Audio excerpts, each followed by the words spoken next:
Did you know that Avatar Aang once broke his connection with Avatar Roku? Where are we going? To visit my past. From Ember to Inferno, let's illuminate the full timeline of Avatar Roku.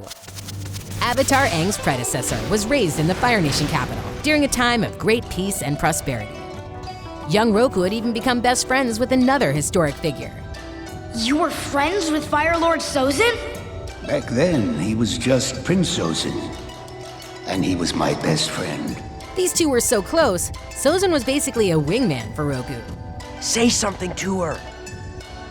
Roku and Sozin shared a birthday, and during their combined 16th birthday celebration, the Fire Sages arrived with unexpected news.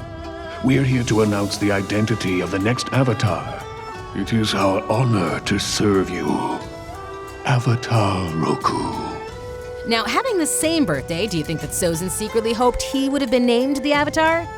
Comment below and let us know what you think. Back in the timeline, Avatar Roku's new responsibility would force him to leave the Fire Nation capital. But first, Roku received a parting gift from the prince. Here, I hope you're at least allowed to have this. But this is a royal artifact.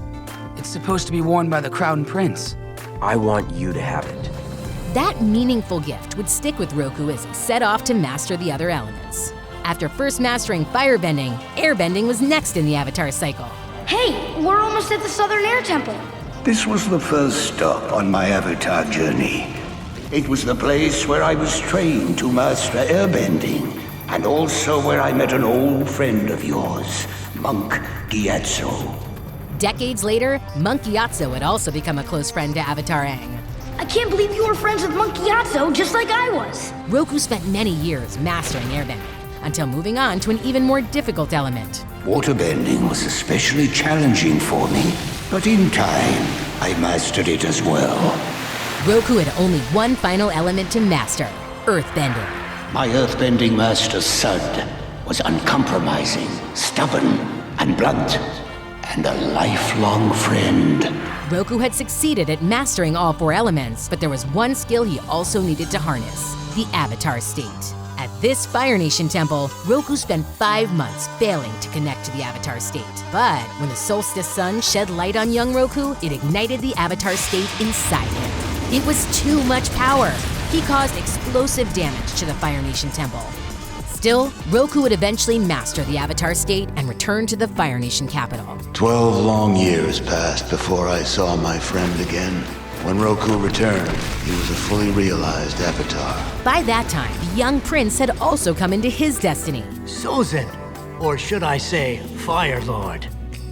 Despite spending over a decade apart, their friendship remained strong, though that friendship would soon be at odds with their historic positions. After all these years, he was still my best friend. And a few months later, he was my best man. That's right, sometime after returning home, Roku ended up marrying the girl he had crushed on years earlier. If only this bright celebration wasn't marred by a dark, deeply unsettling discussion. Our nation is enjoying an unprecedented time of peace and wealth. I've been thinking, we should share this prosperity with the rest of the world. In our hands is the most successful empire in history. It's time we expanded it. Roku pushed back immediately. The Avatar reassured his friend that the four nations were meant to be kept separate. There are no possibilities. This is the last I want to hear about this. The Avatar journey took Roku away from the Fire Nation capital for years. When he returned, Roku confronted Sozin again. This time, they were not so friendly. I've seen the colony, Sozin. How dare you occupy Earth Kingdom territory? How dare you, a citizen of the Fire Nation, address your Fire Lord this way? This clash of powers fell in favor of the Avatar, who then doubled down on keeping the four nations separate. I'm sparing you, Sozin. I'm letting you go in the name of our past friendship. But I warn you, even a single step out of line will result in your permanent end. After this fiery confrontation, Sozin and Roku didn't see or speak to each other for 25 years. We don't know much about this time during Roku's life. At some point, he discovered an unborn dragon egg. Roku was unable to find the dragon's parents, so he raised the young dragon as his own. That's how Fang and Roku became bonded for life. You're Avatar Roku's animal guide, like Appa is to me. It was a natural disaster that sparked the final, destiny-deciding encounter between Roku and Sozin. Roku's island was 100 miles away, but I could still feel it rumbling and see the black plume of smoke. I had never seen anything like this catastrophe. You see, Roku's home sat on an active volcano. His island had many inhabitants, so when the island suddenly erupted, everyone's lives were at risk. Let's go! The Avatar's mastery over all 4 elements provided valuable defense against the titanic force of nature. Yet saving a whole island population was too much for an elderly Roku. Despite help from his trusty dragon, the sudden plumes of gas dimmed his focus. It's all right, Fang! Get out of here! I'm fine! The situation did not appear fun, at least until... Need a hand, old friend? Sozin? There's not a moment to waste. Roku might have felt a renewed hope when his old friend joined the fight against the volcano. But the noxious gas was a critical setback for Roku, a downfall that Fire Lord Sozin took advantage of. Without you, all my plans are suddenly possible. Despite originally coming to help, Sozin left Roku to suffer the fate of the volcano. Once Avatar Roku had passed on, he was reincarnated as an airbender. Wait, that's me, isn't it? Then 112 years later, Roku began connecting with his newest incarnation. It's a calendar, and the light will reach Roku on the solstice. So that's when I'll be able to speak to Roku? Just like the solstice glow triggered Roku's first avatar state, the same glow in the same location is what first connected Roku and Avatar Aang. It's good to see you, Aang. What took you so long? As with many avatars and their past incarnations, Roku and Aang's relationship became that of advisor and mentee. Roku showed Aang what dangers were ahead. Mastering the elements takes years of discipline and practice. But if the world is to survive, you must do it by summer's end. In one instance, Roku seemed to take over Aang's body. Avatar Roku. The young Avatar channeled his predecessor's essence to escape the Fire Nation. Talk about backseat bending. Interestingly, Roku's actions destroyed this Fire Nation temple for a second time. The first being when he originally tried to master the Avatar state.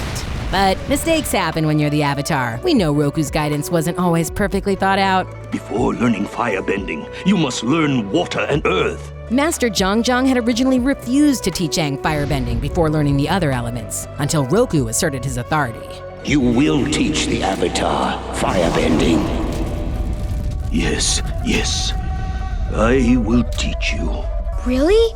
That's great! And in the end, Aang learned the consequence of circumventing the Avatar cycle. Dangerous imbalance.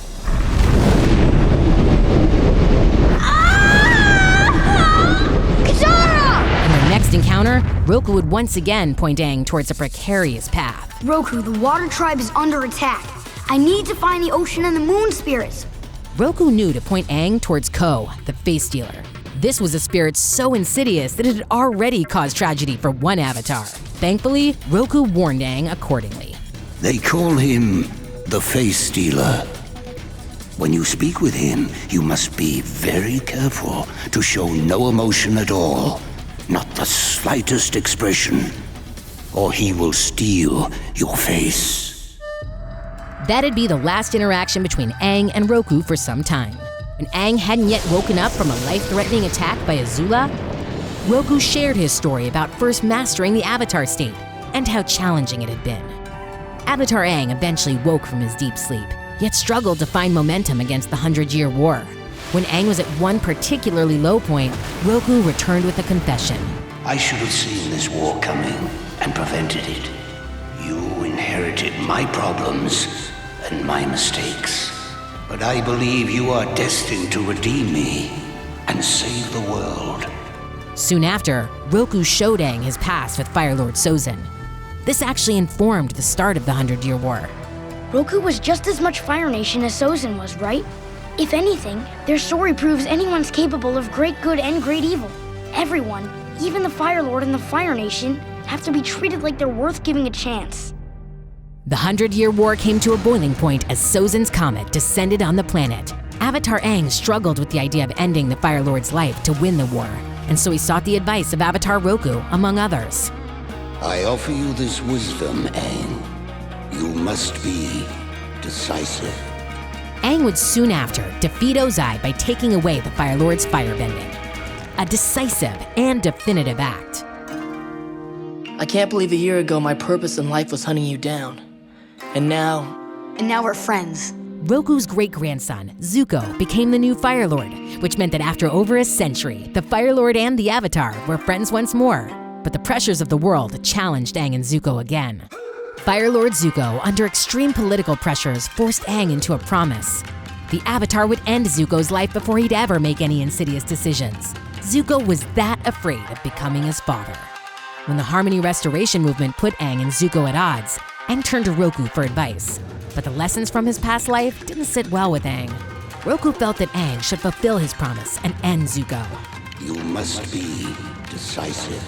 But Aang soon found his own solution through communication and compromise. The Avatar once again aligned with the Fire Lord. Roku's advice became unimaginable in hindsight. In an effort to figure out things on his own, Avatar Aang severed his connection to Avatar Roku. I need to do it alone. Aang eventually realized that breaking his connection with Roku meant weakening his connection to all his lives before Roku. Aang fixed his connection to his predecessor, and at a loss for words, embraced his past life. I'm sorry.